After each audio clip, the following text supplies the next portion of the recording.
Okay, let me shift gear for a little bit now. Having a good icebreaker is a great way to start the group. Now, I want to jump into this topic called building good rapport.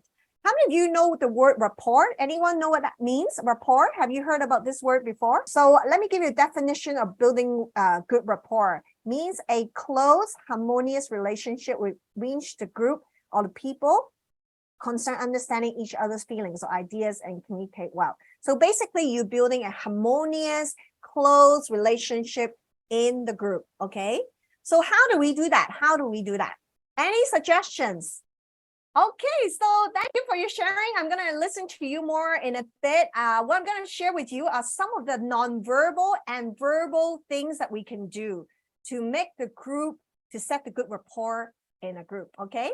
So some of the non-verbal cue, the first one seems very obvious, eye contact, okay? Eye contact. So how do we do that in a Zoom setting? Now, everybody, do you know the camera in front of you? You see that hole? I want everyone to look at the camera right now, okay? Do you know where your camera is, the hole, okay? Now, pay attention to this hole, okay? When you're teaching or facilitating, the hole is your students, okay? So look over there, okay? I sometimes watch my videos. I forgot. I'm looking at my notes, right? So if I'm talking the whole time like this, how would you feel? The whole class, how would you feel? How would you feel? Boring. Boring. I lost you. 2 minutes. Okay. So make sure when you teach or facilitate, especially online, even offline, right? Offline, online, same thing. Eye contact. Okay. And I think especially online, we have to train ourselves looking at the little hole in front of us, the camera. Okay. So that's one thing. Eye contact is very important. And sometimes you might I love to intentionally stop my sharing. So you can see the image of the facilitator in a bigger size. That will help kind of break the routine a little bit. Okay, so first thing, eye contact, okay, your camera, okay, or if you're in person, okay, that will be the people that in front of you, okay? Don't just looking at your notes. Another one is very important. Research actually shown online setting. If you are able to show at least half of your body when you're teaching with your hands, especially if you notice how I set up my camera, how much can you see me? You can see my hands moving, right?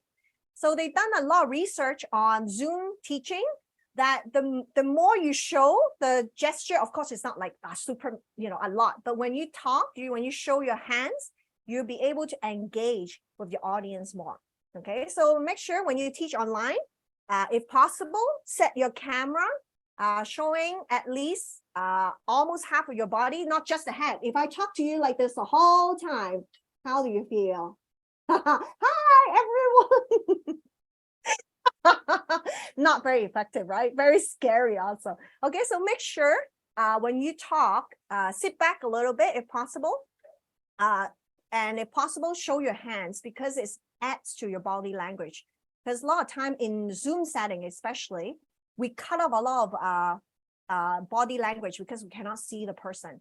Okay, so trying to show as much your hands, as much of your half of your body as much as possible. So this is one research have been done that's to be effective, to be able to engage with your audience more. Okay. Another one, smile. We talk about this, right? Even though people, I think your smile really set the tone. Sometimes every time I teach, I was like, God, help me. I'm so tired right now. Okay. Give me a smile that people knows I belongs to you. I remember years ago, I want to tell you this, even though when you're in a in-person setting, I was a very bad Christian, okay, bad student. Back in the days, I remember there was a discipleship group that my teacher I attended called Master Life. Anyone heard about this? Master Life? It's a curriculum, discipleship. It's a Baptist curriculum. I still remember the time when I was in that group, I was often forgot to do my homework. So I just went to the class but my teacher, I tell you her name, I still remember. Her name is Margaret. And she always had this Jesus smile on her face. Always, always, always. No matter I did my homework or not, okay, how bad I did in the class, she didn't care. She always had this Jesus face on her face, and then she always bring us snacks. And all I remember from that class, I walked away, although I did not remember a lot of the content, but I remember her smile, and that has impacted me till this day. So I ask God, God, help me every time I teach, give me your smile, okay? Even though when days we're tired and we cannot do it our own. And I wish for all of us here, every time you teach, we are the representative of Jesus in the group to the people that who come to us. And I just so convicted in Luke 15, remember the Pharisees and Jesus, where the sinners went right away when they see this group of two people, Jesus or the Pharisees. Sometimes I wonder do our face look like Pharisee more or Jesus more? Sometimes we can be so righteous in a sense. People come to you, it's like, wow, this person is so holy. I cannot get near her. She's so like, wow, I cannot talk to her, so strict face. So I just want to stress this. Okay, remember, we are the representative. So ask God help us. Sometimes we cannot, out of our own strength, have this smile. Ask God to help us. The smile of Jesus. Another one is enthusiasm. Let your personality show. To be honest, this is something I've learned in the recent years. I think at the longest time, I try to be someone else. My husband is a great teacher, okay, but he has a totally different style than me. He's a very clear, if you've been to his class before, which he will come next week, he's very funny, and he's very clear and very articulate. So for the longest time, I really was trying to mimic his way of teaching, okay? So it didn't quite work because I'm not him, okay? And it's so weird, and I try to be very polished, and it become a wall between me and my students, okay? So why am I telling you this? Because God has created each one of us with different personalities, okay? Don't try to be someone else, okay? Just let your personality show. And I find that when we could be ourselves, God can use us with our personality. It's something that I've learned in my recent years, that I don't have to be trying to be someone else. But if you're excited what you're going to share, people can sense it, okay? And ask God to give you, you be the first person to be excited about what you're sharing. Even the story you teach to the group, what you're going to share with the group, the content.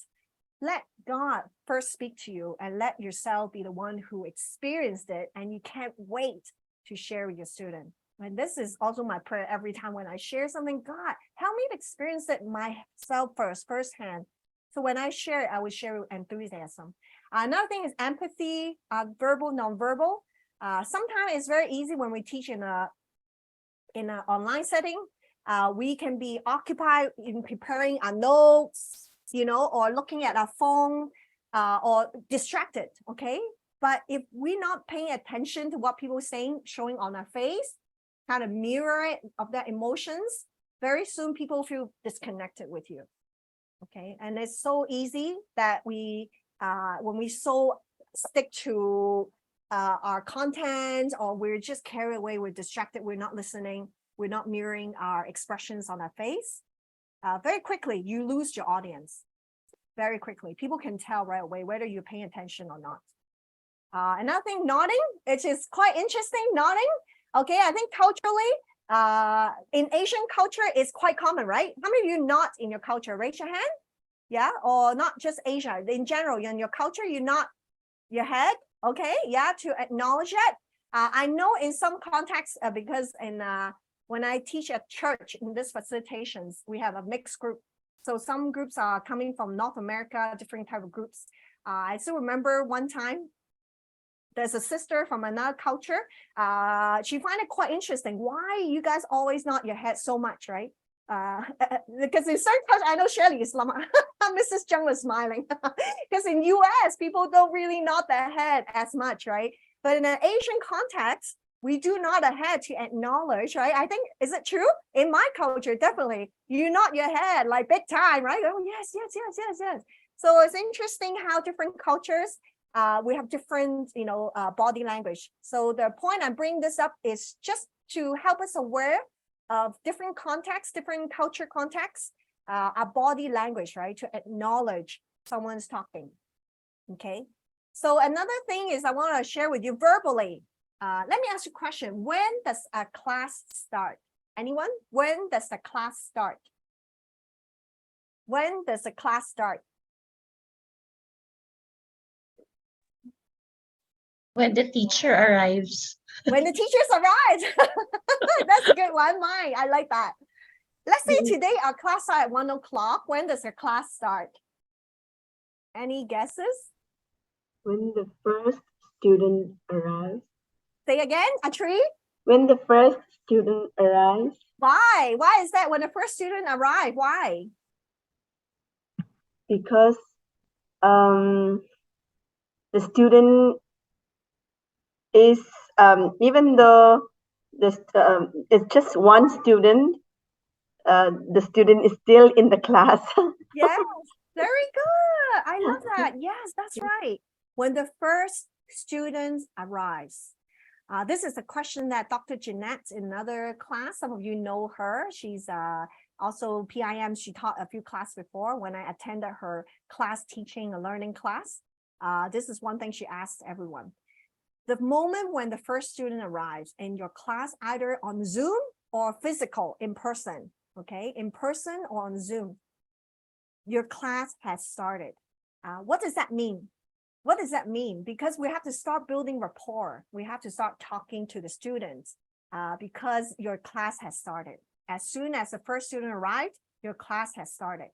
So sometimes it's so easy when we're in ministry, right? We're trying to prepare the last minute. Okay, 1 o'clock. Okay, 1 o'clock start. Then we start, right? No. The class start when the first student arrived in your class. So make sure that we prepare when the first student arrives. We want to drop everything and start talking to the student. So one thing very important is to welcome each student by name. There's something magical about it, even especially in a Zoom setting where people can feel isolated, because by naming the name, they know that they're being acknowledged and they're included in a group. I think it's the same when you're leading in a face-to-face group as well. You know, acknowledge and greeting one another is very important, each student. Okay, so here are a few things I would love for you to take away. Verbal sign of active listening. How can we show that we're active listening? How do you know someone's listening to you? This is especially important when we're leading, facilitating a group, because often we can be very occupied by our lessons.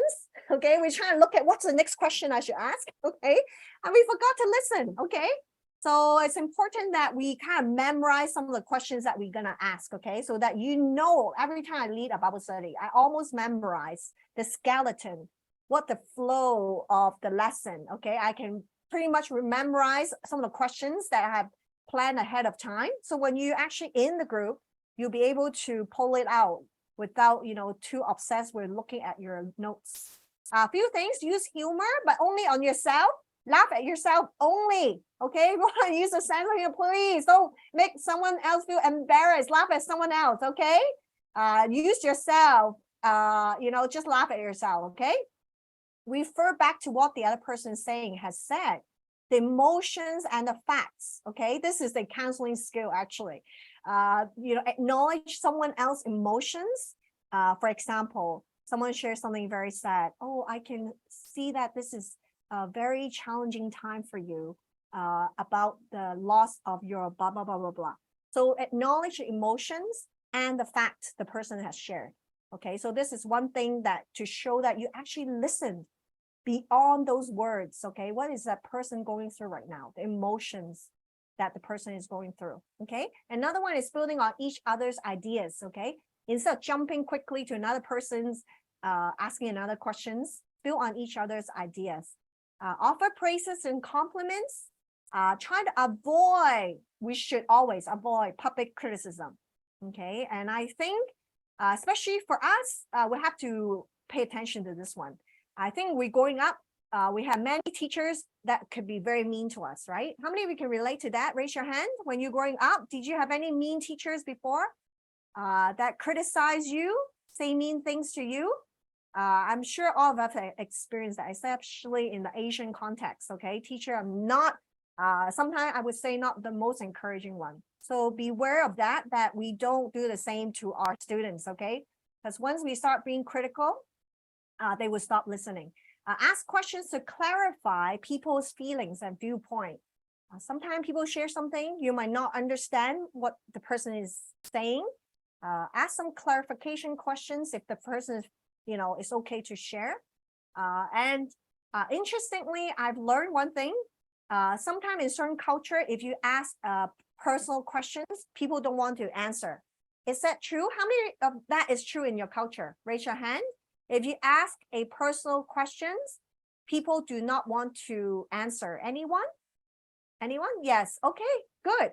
Okay, so I learned from my friend who is from the Filipino culture. She told me this is a good trick. Instead of asking you, okay, you, what if your friend, not you, okay? What if your friend experienced this situation? How would she or he deal with this? Okay, don't ask you, okay? Don't say you, okay? Say, what if your friend, okay? So especially in our culture, if you're not so direct, right? In a certain culture, a background, so you might want to redirect the questions, not so personal, okay? Or you might want to share first. If it's too personal, you can set the tone, share it briefly to set the tone for that question, okay? All right, so here are the few things that I share with you, how we can set up good rapport and also use people's name in the conversation. I mean, in a nice way, of course, not like in a critical way, okay? We use the name of someone in the question, always positive, okay? Remember, every word coming off our mouth should be constructive and positive. Ask God to help us, God tongue, to be positive and constructive.